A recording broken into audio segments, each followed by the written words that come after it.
കാര്യങ്ങൾ ചെയ്യുമ്പോഴും അതിലുണ്ടാകുന്ന തടസ്സങ്ങൾ മാറി നമ്മൾ ചെയ്യുന്ന കാര്യങ്ങൾ പൂർണ്ണ വിജയത്തിൽ എത്തിച്ചേരുവാൻ, കൂടാതെ സ്വന്തമായി ഒരു ജോലി ലഭിക്കാനും മംഗല്യ തടസ്സങ്ങൾ മാറാനും, കുട്ടികളെ സംബന്ധിച്ചിടത്തോളം പഠനത്തിലുണ്ടാകുന്ന വിജയം ഉണ്ടാവാനും, ഓർമ്മശക്തി വർദ്ധിക്കാനും, വിട്ടുമാറാത്ത അസുഖങ്ങളിൽ നിന്ന് വിഷമിക്കുന്നവരുടെ രോഗങ്ങൾ മാറി പൂർണ്ണ ആരോഗ്യം വർദ്ധിക്കുവാനും, പൈസ ലാഭിക്കുവാനും, തൊഴിൽ തടസ്സങ്ങൾ മാറാനും, സന്താന സൗഭാഗ്യങ്ങൾ ഉണ്ടാവാനും, സ്വന്തമായി സ്ഥലങ്ങളോ വീടോ മാറുന്നതിനും, മനസ്സിലാഗ്രഹിക്കുന്ന കാര്യങ്ങൾ പെട്ടെന്ന് തന്നെ സാധിച്ചു കിട്ടുവാനും വരാഹി അമ്മയെ പ്രാർത്ഥിച്ചു ചൊല്ലേണ്ട അതിസൂക്ഷ്മമായ ഒരു മന്ത്രത്തെക്കുറിച്ചാണ് ഞാൻ ഈ വീഡിയോയിലൂടെ പറയാൻ പോകുന്നത്.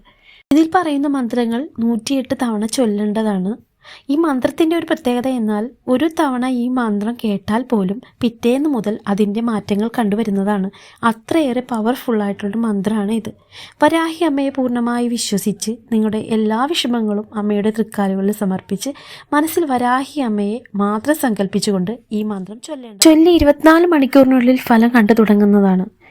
ഇനി പരിഹരിക്കാൻ പറ്റാത്ത സമയത്ത്, വേറെ ഒരു വഴിയും ഇല്ല എന്നുള്ള സമയത്ത് ഈ മന്ത്രം ഭക്തിയോടെ ചൊല്ലി നോക്കൂ.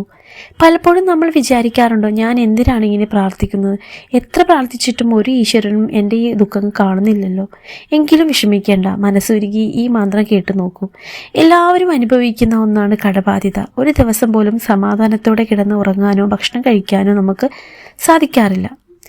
അതുകൊണ്ട് നമ്മൾ ദേവിയെ പ്രാർത്ഥിച്ച് നമ്മുടെ വിഷമങ്ങൾ ഓരോന്നായിട്ട് പറഞ്ഞ് പ്രാർത്ഥിക്കാം.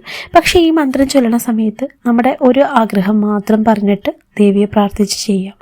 എന്താണ് നമുക്ക് ആഗ്രഹം? നമുക്ക് ഇപ്പോൾ അനുഭവിക്കുന്ന ഏറ്റവും വലിയ ഒരു ആഗ്രഹം, വിഷമിക്കുന്ന സമയമാണെങ്കിൽ, നമുക്ക് കടബാധ്യതയാണെങ്കിൽ, അത് ജോലി സംബന്ധമായിട്ടുള്ള ബുദ്ധിമുട്ടാണെങ്കിൽ, ഏതെങ്കിലും ഒരു ആഗ്രഹം മാത്രം മനസ്സിൽ വിചാരിച്ചിട്ട് ദേവിയെ പ്രാർത്ഥിക്കാം. ഓം ഹ്രീം യോഗിനി യോഗഭയങ്കരി വരാഹി നമ എന്നുള്ള ഈ മന്ത്രം ദിവസവും 108 തവണ ജപിക്കേണ്ടതാണ്. നിങ്ങളുടെ ജീവിതത്തിലെ ഏറ്റവും കഷ്ടപ്പാടുള്ള സമയത്താണ് നിങ്ങൾ ഈ പ്രാർത്ഥിക്കുകയാണെങ്കിൽ ആദ്യം ഒരു പ്രാർത്ഥന മാത്രം ദേവിയുടെ മുമ്പിൽ സമർപ്പിച്ച് ഈ മന്ത്രം ജപിച്ചു തുടങ്ങുന്നതാണ്. തീർച്ചയായും അതിനുള്ള ഫലം നിങ്ങളെ തേടി വരുന്നതായിരിക്കും. ഉദാഹരണത്തിന് മക്കൾക്കോ വീട്ടിലുള്ളവർക്കോ വേണ്ടിയാണ് നമ്മൾ വരാഹി ദേവിയെ പ്രാർത്ഥിക്കുകയാണെങ്കിൽ ആദ്യം ഒരു പ്രാർത്ഥന മാത്രം ദേവിയോട് പ്രാർത്ഥിക്കുക.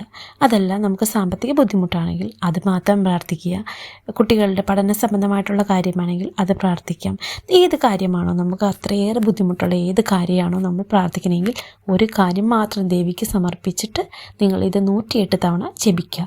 ഉറപ്പായും നമുക്ക് വരാഹി ദേവിയുടെ ഫലം ഉറപ്പായിട്ട് നിങ്ങളെ തേടി വരുന്നതായിരിക്കും.